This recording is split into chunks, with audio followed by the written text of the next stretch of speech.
Well, Todd Bowles, pack your stuff and get out of town, pal. You managed to piss off the entire city of Tampa this past weekend. But fortunately for all of y'all viewers, we have an absolute banger in store for you. We're going to be starting off with a recap of the World Series and how Scott Stapp and company put the Rangers on their back and led them to their first World Series W. Next, we're going to move into hitting the fields intramural football and basketball teams and a little recap of the season. Finally, we're going to finish with just a little tad bit of infidelity. So don't go anywhere. We'll be back faster than Todd Bowles can lose a game.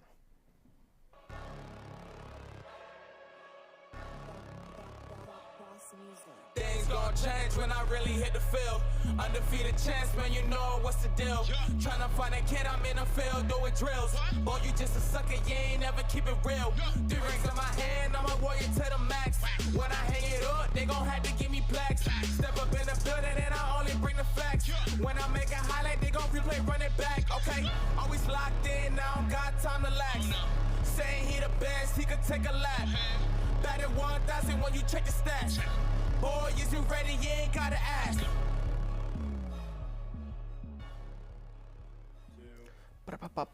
Pow. Ladies and gentlemen, welcome back to the Combine. And as I mentioned previously, we are diving headfirst into a World Series recap. And this one was a very interesting one. It's one of the few times in which we see two wild card teams playing each other for a title. This time, the Arizona Diamondbacks and the Texas Rangers. Recently, we saw Game 5 in which Texas took home a W away to cap off an undefeated road playoffs, I guess you could call them.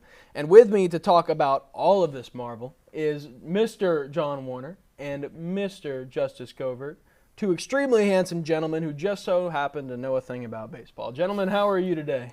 Doing great, thanks. John? Doing amazing as always. Tom. John's so shy. John doesn't ever want to come on the show and be like, I'm a goofy goober today. I'm feeling, extra spicy. But, gentlemen, this past week, Rangers did capitalize. They took home this series 4-1. Great start, winning Game 1. Game 2, they end up getting the brakes blown off them, 9-1, horrible loss. And then they go on the road and take 3 straight wins in Arizona, which is ridiculous to me. And Mr. John, you were covering the first of those 3, and you want to dive in and tell us what we saw from that. So in Game 3, it was a quieter offensive game than Game 2 because the Diamondbacks coming off a 9-1 win on the road in Texas. So they were feeling a lot of momentum coming back to their home stadium, but the Rangers put that to bed quickly. Adolis Garcia made an amazing play, throwing out Christian Walker at the plate, and that really set the tone for this game.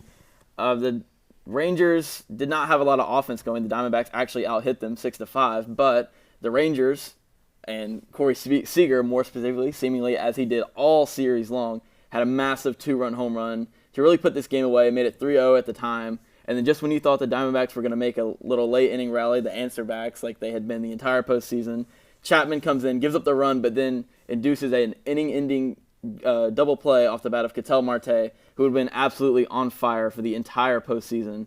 So great job by Chapman, kind of ending that narrative about being a postseason choker. Like, he didn't look great at times, but he always got the job done time in, time out during this World Series.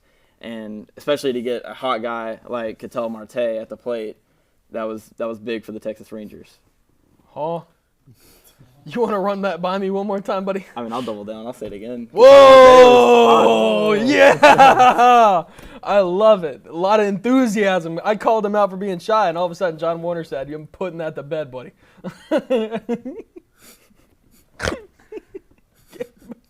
But coming off Game 3, an incredible W in Arizona. They move on to Game 4, and it's another tall task. They're playing in Arizona, and what do they do, Mr. Justice? Well, the Diamondbacks really needed a win. They really needed to answer back as they did in the postseason, and they didn't. The only highlight that the Diamondbacks probably had was Ketel Marte. He extended his 20 postseason game hitting streak, which is an MLB record. Nobody has even come close to that number. But that was it. The Texas Rangers absolutely curb stomped the Diamondbacks, scoring 10 runs in the second and third inning combined. Marcus Semien kind of led the way, contributed the most with 5 RBIs of the 11 runs. Corey Seager got his 6th home run in the postseason, his 3rd of the World Series. In fact, his first 3 hits of the World Series were all home runs. But yeah, Arizona was able to score 6 runs in the last couple innings, but it wasn't enough. And the Rangers went on to win 11-7 and took a 3-1 advantage of the series. Oh, yeah. And all of a sudden we walk in and Arizona is on their heels coming into Game 5. It's an absolute disaster for them. They lose 2 straight at home. Now all of a sudden you got Texas coming back, and they're hungry for more, baby. Creed is playing pregame. They know what's coming. Texas walks in without Adolis Garcia and Max Scherzer, both out for injury. Walk all over them. All of a sudden we see Texas win their first World Series since their franchise establishment in 19... I'm really bad at math. Yeah, I believe 60. Yeah, I believe that's 62. Since they moved to Arlington, yeah. I believe it's 62 years since they established. Yeah, originally in Washington, then moved to Arlington. So, Yes. Yeah, it's been a while. It's amazing. And this, I think, correct me if I'm wrong, John Warner, but only the 7th time a wild card team has won the World Series. Right, and especially in a matchup between 2 wildcard teams. Yeah. And this is ridiculous how this played out. Like, especially everything going against Texas on the way there. So after fighting all this adversity, after getting all the way here, after winning 2 straight road games, losing Garcia and Scherzer to injury, and still taking Game 5, what does this mean for them? When they fly back home, they get off that plane, what are they taking home with them? What's the big message here? Well, they're taking home the Commissioner's Trophy, and I think for the Rangers team at least, it's a really been there, done that situation, and just another day at the office for a lot of these guys. Aroldis Chapman, Nathan Eovaldi, Will Smith, Max Scherzer, Bruce Bochy, their manager, Corey Seager, all these guys have won now multiple World Series. So for them, I don't think it's as big of an achievement as it could have been for the Diamondbacks players. But I think the highlight is for the Texas City. First championship for a while now. They used to be the oldest team in American sports without a championship. That credit now belongs to the Atlanta Falcons. But yeah, I think it just means a lot for the fans who have stuck around for a lot of bad years in prior. And somehow, Falcons are the longest streak without championship title, and somehow Todd Bowles still finds ways to lose to them.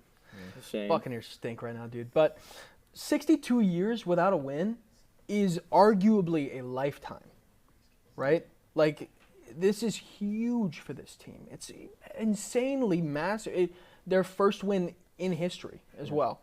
But the runner-ups, they don't even need to fly home. They don't even have the walk of shame back to Arizona. They just go back to their houses. What can they take away from this? And what, when they come back next year, is going to be their fuel? They're kind of fire to this. What are they taking away? So I think taking this series, especially the way it went down, because you felt like as a Diamondback fan, you were right there in it. Series tied 1-1. You're coming back home, and you've been such a resilient team the whole postseason, but they kind of just laid down and were at the mercy of the Texas Rangers for those 3 games at home. They lost all 3 games in Arizona. The series never even got back to Texas. But for them, they should not hang their heads. No one expected them to be there, I'll say that. They were right there with the Dodgers for most of the season in terms of the standings, but had just an awful second half for most of the season. July and August were terrible. They fell way down in the standings. Weren't even in position to make the wild card until the Chicago Cubs absolutely blew it at the end of the season. But even the Diamondbacks, they lost 4 straight to end the year. They got swept by the Houston Astros to end the season. So they were by no means on fire going in, but they beat the Brewers. They upset the Dodgers, their division rivals. Upset the Phillies on the road, and then they go to the World Series, and I think they just ran out of steam. It had been such a magical ride for them, but unfortunately for them, the clock struck midnight, and their carriage turned into a pumpkin. It was a long road. And Mr. Justice, any thoughts real quick? Yeah, and winning the World Series is probably one of the toughest things to do in sports. For the Diamondbacks, the last time they were in the playoffs before this was in 2017, and it's been a 5-year drought since then with Torey Lovello at the helm. I have a tough time believing that they're going to even be able to make it to the World Series or even the NLCS for that matter. Ooh, wow. There's a lot of great fringe teams that are coming up. They're still playing in a very tough division. While the Dodgers don't do a lot in the postseason, they are very good in the regular season. They're going to take care of that division. The Padres have too much talent to not figure it out at some point. And teams like the Nationals maybe could fight for that wild card next year. The Braves aren't going anywhere. So I think the Diamondbacks, they're going to have a real tough task to try and make anything of next year the same way they did this last year. And, I mean, it tough road ahead, but I do think they're in win now mode. So go ahead, throw some Creed on the stereo, get fired up, and come back strong next year. Gentlemen, I want to thank you so much for coming out and talking a little bit of baseball with me for probably the last time this season. But we will be back strong next season, and we'll see you right after this quick commercial break. Hello there, everybody. My name is Dominic Mullen. Welcome to Hitting the Field Network. Our first show that you're going to see on YouTube is Hitting the Field Main Show, hosted by yours truly on Mondays at noon, where you'll see me with a fresh fade and fresh news. I'll also be talking a little bit of the hottest topics in sports, and we are going to be arguing mainly on there. On Tuesdays at noon, you'll see Isaiah De Anda Delgado and Ty Patton on the Combine. Just more of a podcast, laid-back style of a show. And if you're looking for the most creative segment ideas, head on over there on Tuesday. On our off day, don't forget to check out the studio vlogs on Wednesdays. Andrew Montano does a great job of giving a little bit of the behind-the-scenes look into Hitting the Field.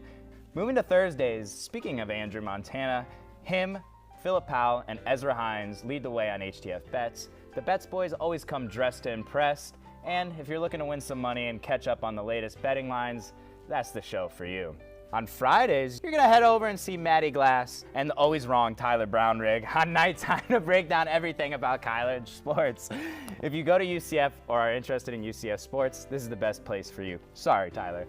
Our newest show here at Hitting the Field on Saturdays is Girl Talk, hosted by Kirsten Blaylock and Lexi Zolo. The all-female hosted show tackles breaking news all across the sports world and as well reliving the history and current state of your favorite team.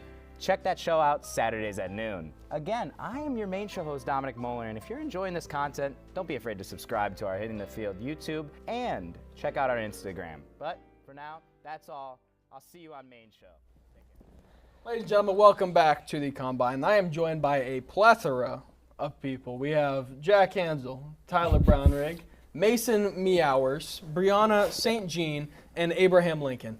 And today we are here to talk about Hitting the Field's intramural football and basketball teams. And I believe, if I'm not mistaken, we're going to be jumping right into basketball. And I, unfortunately, was not on the basketball team. Thank God. No. So, Yeah. you don't want to be? Didn't miss much, to be honest. So, I believe everybody else in this room knows basketball. Yes. Oh, Ezra Hines behind the camera was also on the basketball team. He was a GOAT. Nick Ranieri Absolute was Tom too. Brady on the Good game court. too. Just had Nick to shout him Ranieri out is also real quick. there. Gentlemen and lady, would y'all like to Dario, take who's not the here. floor? A little basketball talk? Who wants it? Basketball was a lot, but it was definitely fun watching because it was entertaining, but more so because it wasn't going the way we wanted it to. But the fans were having the time of our lives, while the players were struggling a little bit. So the first couple games in the season were okay, but it just progressively got worse. Okay is a so. strong word. Basketball was, we had a great collection of guys on that team. What We a- had absolute what a enforcers unit. like Dario who would stand up for the team and knock anyone down to try to disrespect Yeah. us. You die for us. Hey, I We had locker room guys like Tyler and Camden. I will say, though, I True was in glue the guy. middle of a buy, try, and shoulder day at the gym when I found out there was a game being played, so I decided to go take a peek on and see what was going on. I think that was the playoff And game. I walked in, and the atmosphere was electric. Like, it was You're a welcome. whole Yeah. electric Electric. factory. But let me tell you, the Like, fans Brianna really St. fell Jean off. was out there, The you know, fans. EAGN, Oh my ES God. Eagles, you know, Wow. crazy. And 4 fourth quarter leads blown, I think is not true. I think Yeah. that number is higher. We did not even have four. Wait, I think think the it numbers depends how might you be look higher, at it. too. We did. I don't think we had 4 losses. So I No, don't but think we still blew Wait, them. I'm the biggest You fan. I put that. You had Whoa. 4 Guys, four thanks. losses. Sorry. You didn't do it on Listen, I'm we not every were a single first half team, okay? Were you? When the fourth quarter came around, we started choking. If I'm gonna Pretty be bad. honest, when the fourth quarter came around, Andrew stopped passing, and it was over from there. Andrew stopped passing. Yeah. And he went ice cold. We kind of lived and died by his shot making abilities, But or lack thereof that's at when times. Ezra came in clutch because he would always make those good shots. Yeah. Okay, Second. he did it once. Whoa. Yeah. You did And it one saved you. time. It saved I don't you. remember the next time Ezra scored after that game time shot. Well, I that don't doesn't know matter. about Hey, that. it's all that matters though. At least he Okay. gave that one. How many points do you have, Jack? So before He we keep scored. ratting, He had before one we keep game. ratting on everything, everyone over here want you to give me something good from this season. Me. What? Me? No, Me. not true. Really Oh, Not even a little Me. bit. Boo! I was definitely team Everyone in morale, studio and is I got in the agreeing other with- team's heads too. There is no better basketball player on earth than Jack Hansel when it doesn't matter and the game my is goodness, over. I was hitting buzzer beaters. Wide open I three. forgot about that. Hits the little shimmy. I was hitting Bang. buzzer beaters too. The most disrespectful thing I've Those will be ever us seen. after the game. Oh my gosh. Oh, man. Listen, Dario practice joining the team threes. was great. I thought it was kind of over, and then Dario joined, and I was like, this is a team we can actually like compete. And then we did with the best team in the league, and then we blew it like He we almost normally killed do. a We man. won a playoff game. We Kinda. technically did, In a way. but Dario, listen, did he almost kill a guy? Yeah, Twice. but Whoa. he kind of deserved it. Hey, we'll get into a little bit more on that with the football talk. So hold on to that. We'll get into a little bit We more. can make that. All right, but over here, our locker room guy and our second fan of the year, First biggest fan. second biggest Fake fan. fan. Didn't even show for the playoffs. First biggest. man. First biggest. show up for the head coach's fan. job. You're a football in angry. basketball, whatever. Look at this guy. Wow. Dario really got robbed. I will say, Dario really- Andrew Montana, if you're watching this, you He did is. okay. He's right in there. You did okay this season. You were a decent player. He was so our leading scorer. You were the leading scorer. You was did the leading great. scorer. We have some. I was about to say, I don't see a stats pass stat right on up there. here. 20 Would be years old, he's a 0. junior, 6 foot, 3 semesters. You're not 6 foot. I think he's taller than that, He's yeah. like 6'1". Definitely took the most 3 shots. semesters like at 6. HDF. He's from Wellington. That's pretty cool, I guess. But so the okay, most shots, Andrew for Montana was sure. okay, but what was bad from What this was year? bad? He Jack doesn't Hansel. pass We the definitely ball. didn't really communicate as well as we should. I really think people kind of just treat it as a pickup game. This is This is serious. This is Serious. game Yeah. time. It was your so career. serious that you Our didn't show up revolving for a door at playoff head coach definitely I didn't played help. Exactly. We So- we went. Well, you should have hired someone. We had one, and then he got ejected, and then Yeah. Maddie Well- became the Show head up. coach, and then she quit. I'm just surprised. And then that, Phil became a player coach when he tore his Achilles. Oh my That God, was- that's derailed please. I'm crazy The surprised Phil injury? that I'm HDF, with that. HDF It was intramural fake. basketball didn't He win when they faked had it. the Greek freak He- Jack Hansel on the roster. See, finally, team morale and getting to the other team's heads did play a role into this. You know, like Jack, It's definitely hard. I did a lot of watching from the bench, me and Tyler. Yeah. I saw you not getting back on defense a lot. Are I'll tell you you, after kidding you me? missed No, the that shot- last Are you serious? in his Missed a defense, shot? the last playoff game when he was absolutely terrible offensively. I'd never seen Jack hustle more. Fair. are you There I'll would be give him times he'd that. miss a shot, we'd get the offensive rebound. He'd already been turned around, like not knowing what happened. because I was getting back on defense. We had I was okay. getting back on We defense. were Elite still cherry on picker offense. right here. All right. Well, tensions are rising. Tensions are rising. I tensions love are you, rising. Jack. So, Gosh. oh wow, we got a romance Watch the brewing. film. in HDF I'm ready to right yell now. at you. Okay, I so did, don't worry. we have Ty. our we have our Yes. MVP right here. What about our most improved player of the basketball year, Ezra Hines? Woo! I have I no thought it was Tyler idea the who Creator. picked this one. This is a hot take. It's not. Agree. It's not. Award for What Drippy did he is improve pregame. at? What? Like, look, he's a winner. This is a winner. Look at all those trophies. He's a winner. I think Ezra is the only player who constantly got worse as the season went on. I would like to disagree. Hot I take- would like to disagree. Hot take alert. And that's a direct quote from Ezra during a game. I am Can you bad. let him speak? Thank you. Let Ezra If you talk.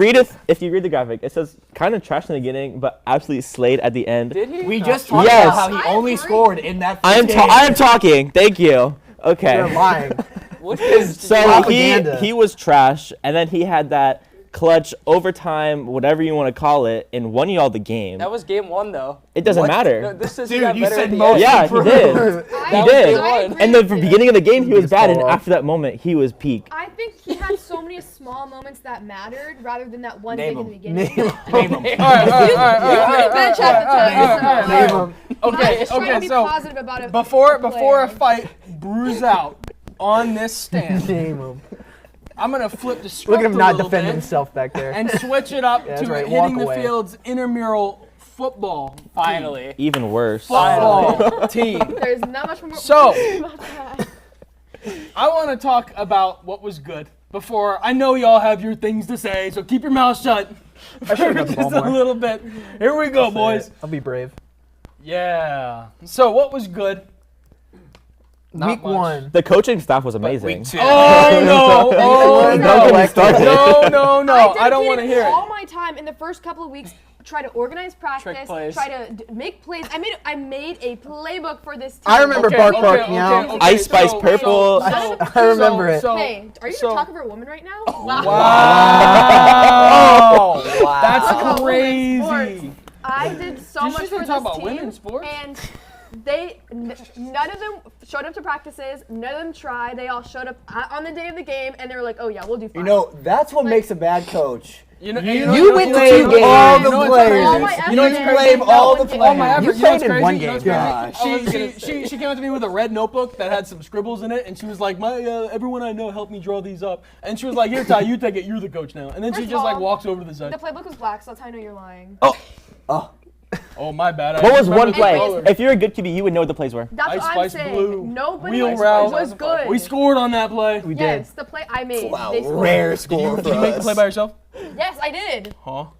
The real problem Sign with the there, football lying. team was the coaching, all coaching staffs. Oh, yeah. No. Yes, agreed. I would get in the think so. game for like 3 plays, get subbed out, and just would never see the field. You also only played like 1 game. That playoff, that Hey, played wait, when you 2 have a games. guy the size of LeBron James playing tight end, they keep him on the bench. That You know, playoff game, gigantic. when I was in the game, it was 0-0, and we lost. MVP though, Juice. MVP Yeah, juice. That's valid. Hey! That's Justice valid. Juice. He was on the This field. is It was game not- over. yeah. Like, no. he was going One crazy. He got ref most of yelled at. He got most of touchdowns. He yelled at some refs. Yeah. Like I said, Juice some had- enforcers. Yeah. He might have got an interception. I don't know. I didn't show. Yeah, him he half the definitely games. did. Yeah.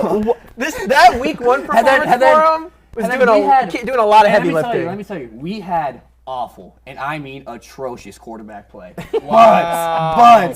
But Juice's jump throw was the coolest thing that season from our quarterbacks. And Luka dropped it. It was he did. embarrassing. It was right in his hands. It was terrible. But that jump throw was sick. So I feel personal offense taken to this previous statement. You should. And because of which, we're going to skip right over it. And we're going to go into our most improved player of the year. Woo! Who do we got? Oh, And the yeah. most improved Camden player- Mallory. He wasn't even on the team. Yeah. Okay, Yeah. Let me speak. Okay, I believe She that. cooked up the graphic. She's been against I us day believe one. that Oh my Camden God. Mallory is Biggest the most hater. improved player. If you all think about it, in the beginning of the year, we didn't think I this can't man with could this. swim. We all didn't believe that. So when we played against him in one of our flag games, he was carrying the team. He literally beat us. He destroyed beat all of the you all. entirety of our So HGS actually, team. actually, Single-handedly. I will add to I've that been real waiting for quick. this for like 8 weeks. I will add to this real quick, but I won't. So we will see you right after this quick commercial break. Love you all. We'll be right back. I love you guys. I'm so sorry. I just see Ezra going like this. Hello, my name is Ty Patton, and I am a licensed sports therapist. And today I'm here to help 3 people cope with their misfortunate teams. Maddie, when was the last time the Bears won anything? I don't think I've ever experienced that feeling. Maddie, the MVP is not a real award. But it was voted on. By kids, Maddie. Yeah, it was a real award. And I think that's one thing that we can, we made history with that moment.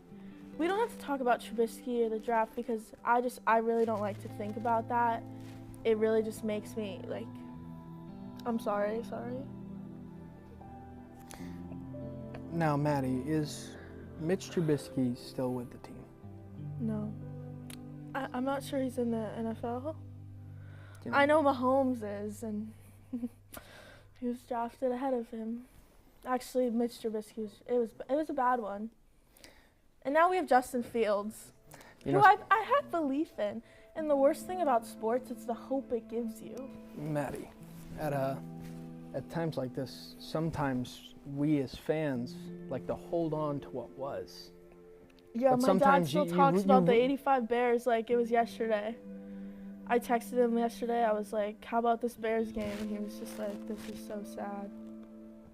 I watched with my neighbor's lifelong Bears fan. I watched with them. It was just, you can't describe the feelings that were showcased in that living. Ladies and gentlemen, welcome back. And I have a hypothetical for you real quick. Let's say you're 30 years old and you're married. Your wife your husband just so happens to hate sports. But you're best friends with a pro athlete and you want to play some golf. So when you get that phone call, it better not say Steph Curry. It better say KFC because bro gets buckets, you know. You got to hide those names from your wives. So we're practicing just a tad bit of infidelity today. And with me is Camden Mowry and Mr. Jack Hansel. Gentlemen, how are you today? I could not be happier. Josh Dobbs might be the best quarterback in the league. Isn't he? Yeah. I'm very, very, very proud of Josh Dobbs and what he's done so far. It's been awesome, actually. Hey, Deshaun Watson looked pretty good yesterday. Huh? Deshaun Watson looked pretty good. That's all I'll say. What you say? He looked pretty good at football. He was amazing at Let's football. keep Deshaun Watson and infidelity in separate conversations over here, buddy. Oh yeah, what is So, Deshaun on this? so we're starting off with How is Deshaun a Watson big on name, the biggest name, and I want to hand that over straight to Mr. Camden Mowry. We have a man by the name of LeBron James. Who? LeBron James. Hashtag just a kid from Akron. Hashtag just, I don't even know all the other hashtags you guys, I don't know. The kid with the crown, whatever you want to call him. My GOAT, my father, please. I would put him in the phone. Not only would I put him as dad, because it would probably be, you know, I'm going to play golf with dad, but I'd put him in as big booty bro, because Andrew Montana went to the game this last weekend, and you know what? He showed me a picture of LeBron. I was like, how was the Lakers? And he was like, LeBron was thick. And I was like, okay, prove it. And then he sent me a picture of LeBron legs crunched over. And I was like, okay, big booty bro. I wouldn't put Bron in there. That would give it away too much. So would you put Triple B or would you put Big Booty Bro? BBB. BBB. I guess so. Okay, Triple we got B's. it. BBB, there you have it. If you get LeBron's phone number, that's what you're saving it as. Moving on, Jack Hansel, you have Iron Mike Tyson. Oh my goodness. Jack Hansel's going out with Mike Tyson. What do you The best boxer in the world. Yeah, who is ringing your line when you get that call? List boy. That's what I would probably do. List boy. Wow. And Now kid. And like, I don't know if that rings up on my phone. There is no way my wife would ever think that's someone I want to be with. Let's say, hypothetically, we're married. How are you explaining that if I go, who's List Boy? What do you say to me? Just a friend who has a lisp. Okay. Yeah, that's realistic. I'm buying I think. Just we're going to go to speech class together, you know. Yeah. Just Okay. Figure it out a little Okay. bit. Figure it out You're going to a little help bit. him with his speech troubles. Yes. Yeah. Okay. Now, I realized last minute that this is in an order that I don't like, so I'm going to switch one of them. Oh. I'm taking Travis Kelce. Of course, baby. I prepared for Bang! Travis Kelce. You know the drill. Travis Kelce is easily just going in my phone as Swiftie fan #1. It's not even a question. At this point, like, what else are you going to name him as? Your wife. I got a husband better one would for totally you. think that would be Cameron Forcier calling you too. Exactly, that's the That would be thing. nuts. Obviously, so Cameron Forcier rings my line. Wait a minute, it's not really Cameron Forcier. It's Travis Kelce here to talk to me about Mahomes and my auto and bundling my insurance plans. Moving on. Camden, you have Diana Taurasi. Yeah, you're lucky I did my research on this because Bang! I had Travis Kelce before. I'm naming her Downtown because do you know she is the leading in WNBA? She has the most three-pointers in the history. So if I have Downtown on my phone, just be like, oh, this is my friends. We're going downtown. We're going to hang out tonight.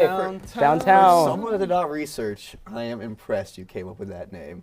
I am very, very impressed, Mr. Camden Mowry. That's what you do. Didn't even know I was on the segment till last night. And Mr. Jack Hansel, you got the strongest swimmer of them all, Mr. Michael Phelps. Oh man, I really got. You wouldn't name him after me. Apparently, I can't swim to some people. And just for that, that is gonna be his name. Camden, I can't swim, Mowry. That's what he's going to my phone Does as. this dude have any clothes on in this picture? I'm going to be totally honest. Where's the rest of his body at? And once again, if my spouse saw Camden, I cannot swim, Mowry, call my phone. Last thing you think is Michael Phelps. The last thing I think is Michael Phelps. I am still worried about the infidelity a tad bit just because Camden's a slimy guy. Oh my God.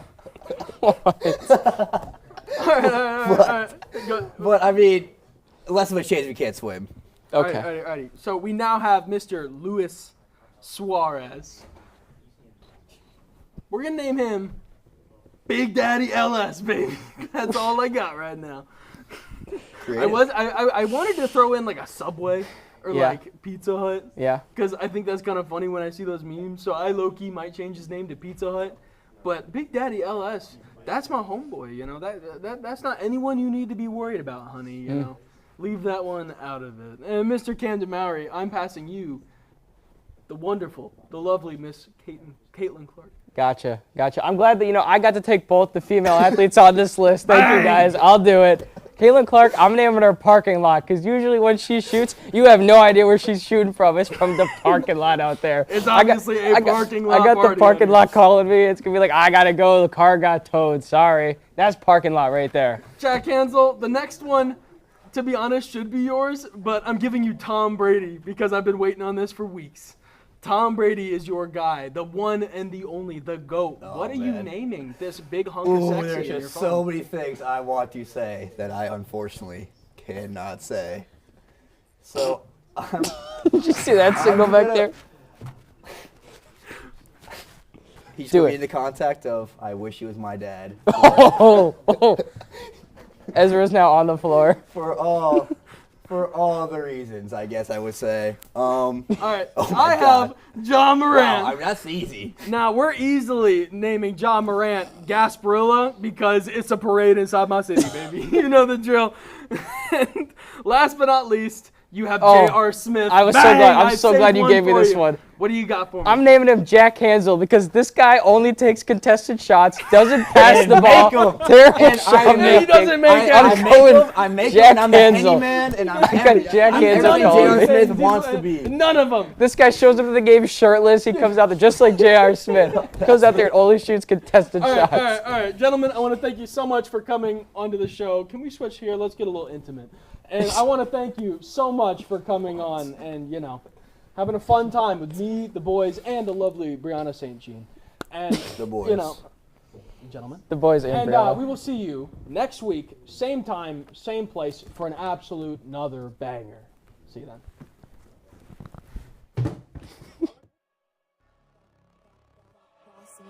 Things gon' change when I really hit the field.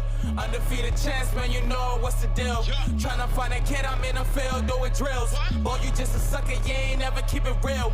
3 rings in my hand, I'm a warrior to the max. When I hang it up, they gon' have to give me plaques. Step up in the building and I only bring the facts. When I make a highlight, they gon' replay.